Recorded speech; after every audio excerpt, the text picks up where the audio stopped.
Hello, welcome back to Cooking with Grace. On today's menu, we're having loaded potato soup. In this pot is potatoes in chicken broth. I boil it in chicken broth. It tastes a lot better in chicken broth, so that's what we're going to use. And we're not going to throw it in chicken broth.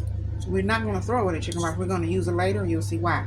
Now, I only use about 2 or 3 potatoes because there's only 2 people eating.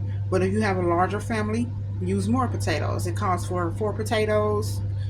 Use more if you have a larger family. If you have a smaller family, use a little amount of potatoes. In this skillet right here is bacon. You'll see why we need the bacon in just a minute. Hang tight while the potatoes cook. You want your potatoes tender and you want your bacon crispy. Save the bacon grease. You'll see why we need it in a minute. Hang tight.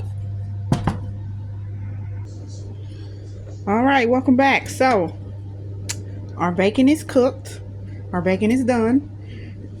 In this skillet, you see the bacon grease. We're going to make a roux using our bacon grease. Our potatoes still have to cook, obviously. It takes a minute for potatoes to get done. I forgot to mention with the potatoes, make sure you cut these in bite-sized pieces.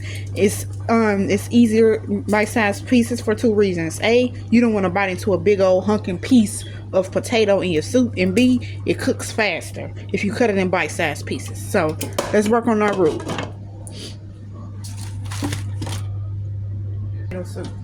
All right, so this is the roux for our potato soup. You remember how I told you to save the bacon grease? You're going to want to use that bacon grease for your roux. And here is just some butter and some flour. This is the roux.